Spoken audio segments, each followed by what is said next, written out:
梶井さん。はい。YouTube です。はい。よろしくお願いします。よろしくお願いしま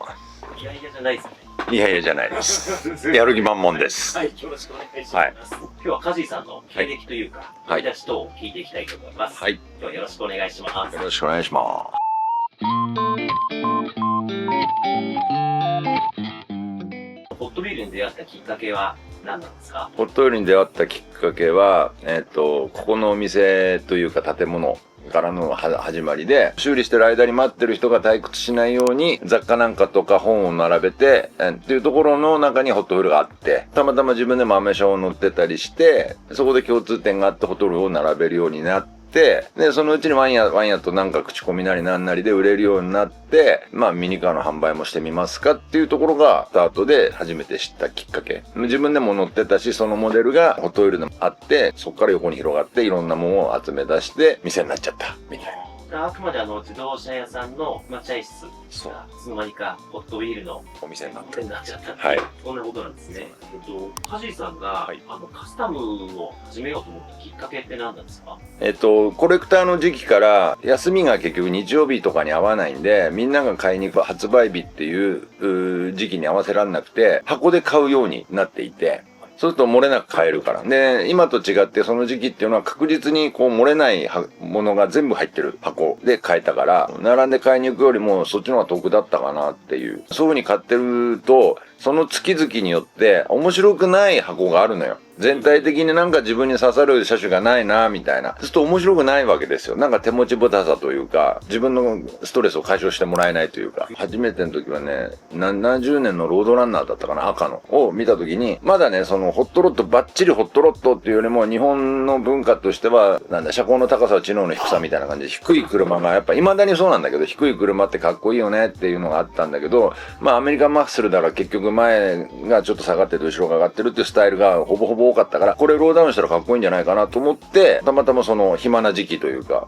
なんかコレクションずっとバカずらして眺められない時間にちょっとカスタムをやってみようと思ってやり始めて、その頃はそのバラし方とかなんだとかわかんなかったから、彫刻刀の丸いやつかなんかで全部周りをえぐったりして、もう何しろ取るだけ取って、ほんで車高も落とし方わかんないから、まあ適当にこうなんか下げりゃいいんだろうみたいな、ニッパーで切ってみたり、ヤスリで擦ってみたり。で、今みたいにね、やり慣れてくると道具だなんだかんだっていろいろ分かってくるけど、その頃はね、自分の身の回りにある道具だけでやってたから、まあまあ、どうにかこうにか車高が下がりますみたいな。だからタイヤももちろん固定してないし、走らないし、ただ置いた時にローダウンしたら車みたいなぐらいが一番最初のカスタムですね。今だったら YouTube とかで車高の下げ方とかいろいろ出てると思うんですけど、はい、自分で試行錯誤してこんなことをやってらっしゃったんですね。はい。梶井さんの作品って、はい、一目見て梶井さんのかなって分かる作品が多いと思うんですけど、ありがとうございます。特徴というか、こだわってらっしゃる部分ってどんなところですか？始めた当初はね、やっぱり実写でモデル化されてないものとか、自分が想像した車、あくまでも実写ありきの感覚でいろいろ作ってたんだけど、それだとね、やっぱ周りと同じ色になってしまうのがちょっと嫌だったし、制御が要は車屋をやってるもんで、もっとね、本に出てるかっこいい車というよりも、ファミリーユースの本当に生活と密着するようなお客さんとの交流が多いと、やっぱりその家族だったり、その本人だったりっていう、多少ね、その予算が低くてギリギリ買えるか買えないかみたいな、まあ闇っつんじゃないけど、ちょっと少しね、キュンとする悲しいっていうか、実はこれ本当はこれ変えたらいいんだけどね、でも我慢してこっち変えますとかっていう、直の、なんていうのかな、悩みじゃないんだけど、そういうのを垣間見ると、結構ね、本物の車っていうのが、こう、負担になってくるのね。だからそこじゃない世界観を表現したくて、誰がどう見ても楽しいよね、こんな車乗ってみたいよね、みたいなとこにこう変更してたから、まあ他の国もそうだし、日本の国内でもそうだけど、まあ俺っぽい作品を作る人はいるけど、やっぱ、まあ最初からそんなことをやってたっていうのもあるけど、そうやっていうので、そう見ていただけてんのかなと。自分もストレス解消の一環で、もう車でないもの、ただタイヤついてる車じゃない、車なのどうなのみたいな感じの作風になってしまう感じです。コンテストで数々賞を取られてる梶井さんなんですけど、はい。最初にコンテストに出たきっかけって何なんですか？まあまあ、店をやってるうちに、日本国内で初めて、その、ホットオイルだけのコンベンションをやる、イベントをやるっていうところに参加して、まあその時からカスタムはちょこちょこやってたんだけど、その大会にカスタムコンテストがありますと。日本でやったのは2004年5年ぐらいの話だけど、まあカスタムやってるのは2000年とかその辺のぐらいの時期、やり始めてたのはあったから、で、そのうちにどっかのお店行ったりなんなりすると、そういう仲間たちはやってる人たちが、あ、やってんのみたいな感じで、まあ情報交換なんかできて、で、まあまあある程度形になるようになってきたから、初めての国内のホットオイルだけのイベントにカスタムコンテストがあるっていうことで、そこに出したのが初めて。それ何年ぐらい前だったんですか？多分ね、2004年とか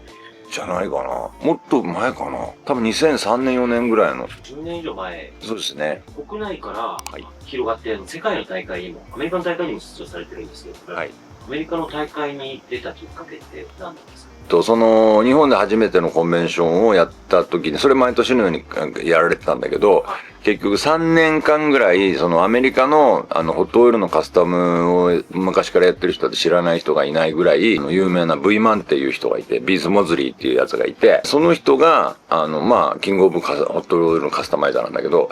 その人にその何年かね会うようになって、なんか俺の作品を気に入ってもらえちゃって、である年に2006年7年ぐらいかなの時に、お前アメリカ来ねえのって言われて、でなんでって言ったら、いやお前は絶対アメリカ来たら面白いことになるから来いよと。それで呼ばれたんだけど、まあね、一口のアメリカっつってもおいおいおいっていうね。そうですよね。ただまあその年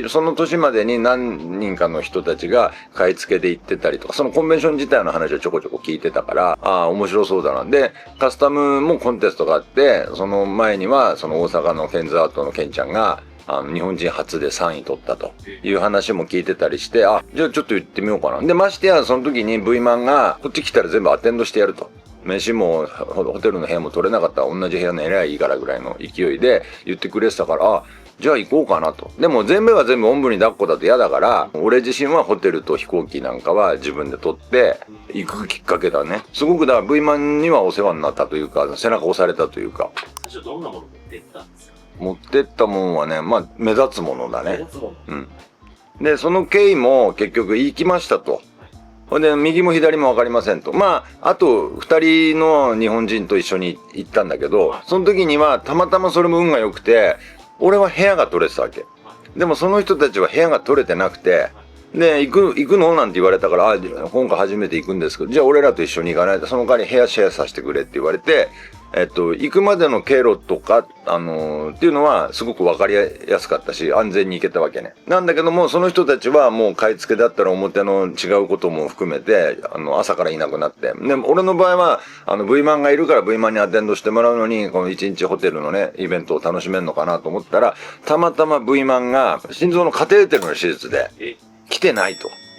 で、まあ、多少のね、英会話というか英語ぐらいの理解はできるから、そのね、手っ取り足取りでどうにかいろいろフロント行ってビンスはいねえか、ビンスはいねえかって言ったりいろいろ探してたら、ある時後ろから、今でも名前忘れないけど、スキップロナウドってやつが背中トントンってね、俺たまたま目立つようにカジーカスタムの T シャツをね、自分で作ったやつを着てったから、したらトントンって背中やられて、お前カジーかよって言われて、あ、そうだけどしたら、何やってんのって言うから、ビンスを探してると。って言ったら、ちょっと待ってろっつって、まあ、方々に電話かけてくれたんだよね。したらその時に初めてビンスが心臓のカテーテルの手術で、今回来てねと。おいおい、俺どうすんだよと。で、どうすんだよってなって、で、そしたら、その時たまたま、その前のね、日本にいる時に、ホットオイルのコレクターズ .com っていうところの掲示板に、俺の作品をどんどんこう、投稿してたのね。当時から。はい。で、その時に結構ビュー数も伸びてくれてて、結局東洋人でっていうことになれば、日本人でっていうことで、まあ真新しかったんだろうね。で、それでちょっと注目を浴びていて、そこでこう、会話なんかはね、多少やり取りとかしてる人が結構いたから、で、やっぱそこに書き込むような人はカスタムコンテストなんかも興味あるから、やっぱ俺を知ってくれてたっていう前段階もあって、助かったなって思ってたね。で、その流れで、おいどうすんだってゴニョゴニョやって、でもまあみんなが助けてくれるわけよ。どこ行ってもね、あ、火事だってなってくれて、で、まあ、その時にポープとか、まあ、この前ね、亡くなってしまったクリスとか、その辺もみんな良くしてくれて、ね、まあね、やりとりをいろいろしてるようなところからのスタートだったから、行って一人ぼっちで寂しいと思うよりも、なんかすごいあったかいなって思ったのが初めてで、コンテストに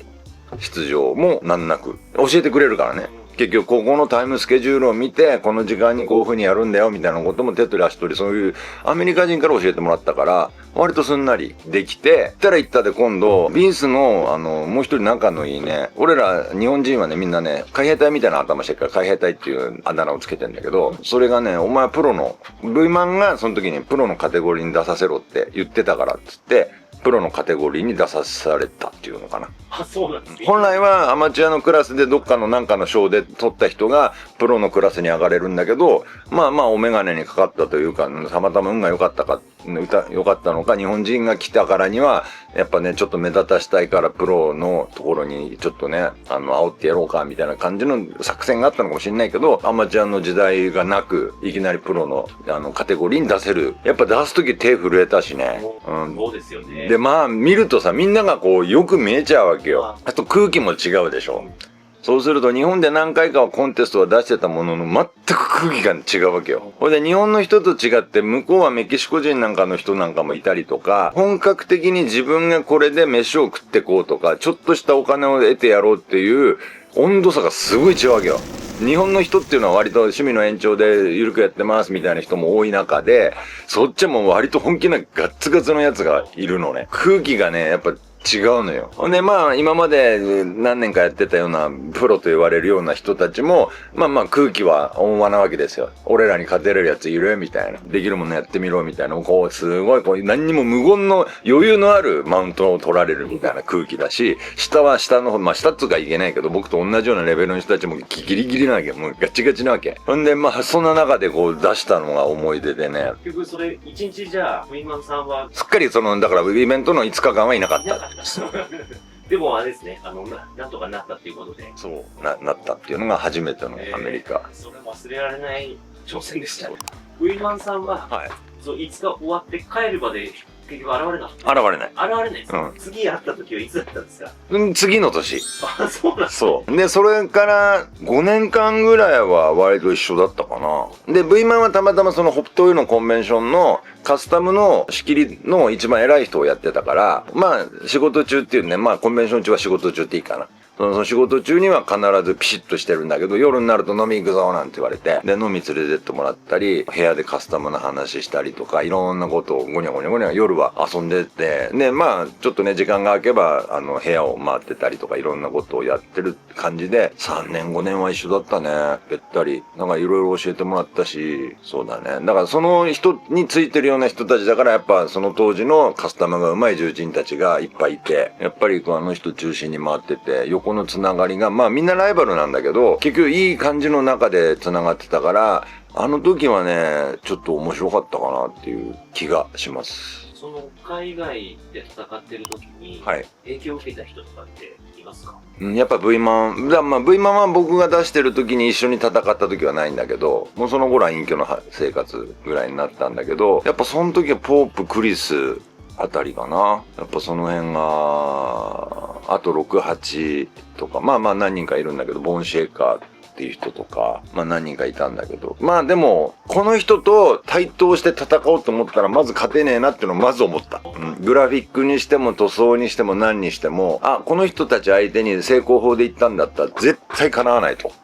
もう自分自身で決めつけてて。じゃあこいつらに勝つ、もしくは周りの人たちを共感持ってもらえる作品は何じゃろうかいっていうところが、まあまあさっき言われた質問と同じように俺のスタイルを貫き通すっていう感じでやってたのがまあたまたま運が良かったというか、ましてやそういうのを作る人もいなかったし。アメリカの大会はコロナの影響もあって一回ちょっと止まったりしたと思うんですけど、はい、またゆくゆく参加しようとか、そういう計画ってあるんですか？ありますね。行きたいと思って。ただ行くにしてももう5年間ブランクがあるから、今年行くにしてももう5年経っちゃってるから、ジェネレーションが少し変わっちゃって、特に50周年を超えた時点で、中国、東南アジアの人たちが、ものすごいホットオイル人口が増えたから、その辺でどうなのかなっていうのもあるから、まあまあ行くとなれば、心機一転、気持ち切り替えて、初心を忘れずやっていこうかなとは思ってますけど。そうなんですね。はい。挑戦する野望があるというか。はい、あります。コンテストご自身でこう開かれてるっていうことなんですけど、はい。横浜のワンダーランドマーケット。はい。こちらでカジーカスタムさんではコンテスト、毎回開催されてるということで、そうやろうと思ったきっかけは、やっぱりご自身がアメリカで挑戦したとか、そういったところからなんですか？そうですね。それと、国内、国外合わせて、ホットウェルのコンベンションのカスタマー、本国の方に関しては、割と、規制というか、ルールじゃないんだけど、暗黙の取るべくして取るとか、あとは見に来た人たちの共感を得るものとか、いろんな雰囲気の中でうまい選出の仕方をしてるんだけど、国内で僕がやり始めてる頃で、ポコポコいろんなとこでウェブコンテストはなんだかんだいろんなことをやってたんだけど、やっぱりそこの部分で、中心になる人を引っ張り上げるみたいな賞の取らせ方みたいのがあって、これあんまりね、僕が思うところの話だから実際の話はどうか、その当時に同じような目線でみんなが見てたのかわかんないけど、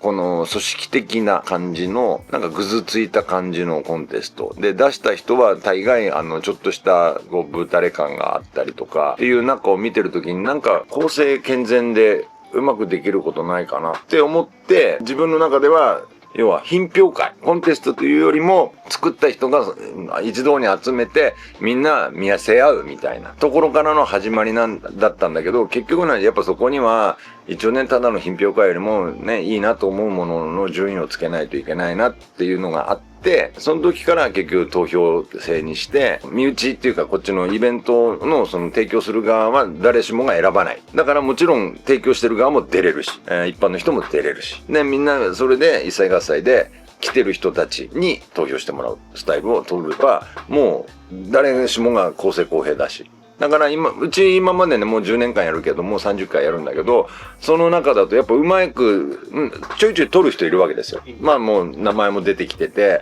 それなりのものを作る人すら負ける時あるからね。その時の会場に来た人たちの感覚とか雰囲気とか時代とかのニーズに合ったものを出して、その人たちがいいな悪いなっていうのを決めてくれるから、そのね、下克上が結構楽しかったり。だから見てる人だけでもそういう見方をしてもらうと、うちのコンテストは楽しいのかなと。だからどこのコンテストがああだのこうだのって話じゃなくて、もうその時その時に変わる。ずっと取り続けたりなんなりっていうのもあれだから、そうするとまた上のカテゴリー作んないといけませんよねとかなんだとかっていうね。でもそろそろうちも、その人たちだけで戦わしてもいいかなっていう話にはなってるんだけど、一応は今のところはそういう形の流れで。全然あれですよね。初心者というか初参加です。そうです。はい。だからアメリカも同然で、うちのワンダーの場合は、やっぱその時に来た人たちが選ぶから。だからカスタムやってる人たちからすると分かってねえなとか、ここ甘いなっていうとこあっても、結局それはその一般の人たち、見る人たちが決めることだから、僕らがやれるだけにここだけはしっかりやろうよとかなんだとかっていうことではないところに票が入るから、だから逆にそこをやってる人たちは、素直に飲み込めば、自分の先に生きると思うし。だから、いろんな意味で、起爆剤にはなってる。敷居を下げて、間口を広げて。そう。だから、決してうまい下手に関わらず、取れるもんは取れる。っていうことですよね。だから、3日目ね、カスタムやって初めて3日目でね、っていう人だって取るチャンスで確実にあるから。ちなみに、次のコンテストはいつやる予定なんですか？12月の21。そのワンダーランドマーケットのコンテスト、告知なんかもこの動画でやっていけたら。ぜひぜひ。はい。今日は第1回目の動画ありがとうございました。はい、ありがとうございます。いろいろ、アメリカの挑戦ですとか、これから聞けたらと思っておりますので、よろしくお願いします。よろしくお願いします。どうもありがとうございました。お疲れ様でした。ありがとうございます。